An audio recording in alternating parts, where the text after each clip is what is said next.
మిత్రులందరికీ జనజాతర సభకు స్వాగతం సుస్వాగతం.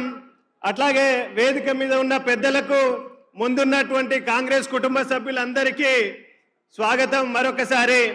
అయితే సమయం తక్కువ ఉన్నందుకు మిత్రులారా నేను ఒకటే నిమిషం తీసుకుంటా.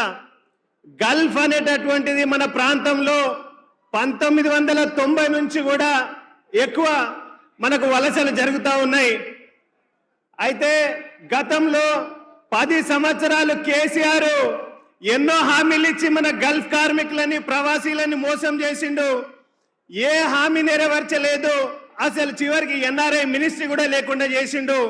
మన గతంలో చూసినాం, గల్ఫ్ లో ఎవరైనా ఒక కార్మికుడు చనిపోతే ఎక్స్గ్రేషియా కింద షబీర్ సాబ్ని అడిగితే 1 లక్ష రూపాయలు 2 లక్షల రూపాయలు ఇచ్చిండ్రు. శ్రీధర్ బాబు గారు అప్పుడు ఎన్ఆర్ఐ మినిస్టర్గా ఉన్నప్పుడు వారు ఏ సమస్య వచ్చినా కూడా నేనున్నానని చెప్పి వారు మనకు భరోసా ఇచ్చిండ్రు.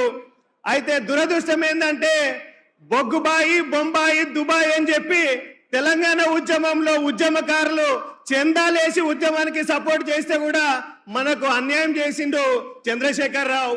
అయితే ఇప్పుడు 10 సంవత్సరాల కేంద్రంలో ఉన్నటువంటి మోడీ గారు దుబాయ్కి 7 సార్లు వచ్చిండు. కానీ ఏ ఒక్క రోజు గల్ఫ్ సమస్యల మీద కానీ గల్ఫ్ కార్మికులతోనే కానీ ఒక్క మాట ముచ్చట పెట్టలేదు.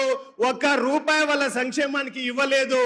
అందుకనే ఈవేళ ఒక ప్రశ్నించే గలం ఇవాళ మనకు పార్లమెంట్ లో కావాలంటే తండ్రి సమానులు మన జీవన్ రెడ్డి గారిని మనం భారీ మెజారిటీతో గెలిపించుకుంటే ఇవాళ మనకు పార్లమెంట్ లో ప్రశ్నించే తత్వం ఏర్పడుతుంది.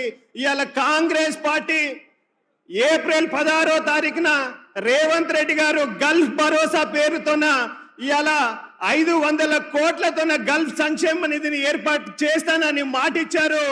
ఆ మాటకు కట్టుబడి ఇవాళ మనం అందరం కూడా మొన్ననే చూసినాం, వేములవాడలో 2 కార్మికులు గల్ఫ్ లో చనిపోతే ఆది శ్రీనివాస్ ఎమ్మెల్యే గారు 5 లక్షల రూపాయల ఈ ఎక్స్గ్రేషియాని ముఖ్యమంత్రి ద్వారా వెంటనే శాంక్షన్ చేయించిండ్రు.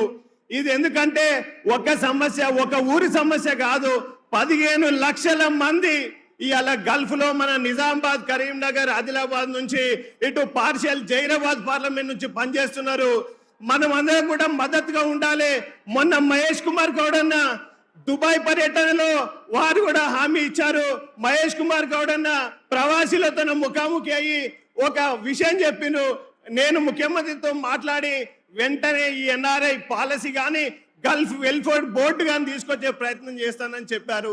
తప్పకుండా దీనికి మా విదేశాల్లో పనిచేస్తున్న వాళ్ళు, గల్ఫ్ లో పనిచేస్తున్న వాళ్ళు ప్రతి ఒక్కరు కూడా ఇది దృష్టిలో పెట్టుకోవాలని చెప్పి ఈ సందర్భంగా మీ అందరినీ కోరుతూ, మన తండ్రిని మనం ఓడించుకుంటామా?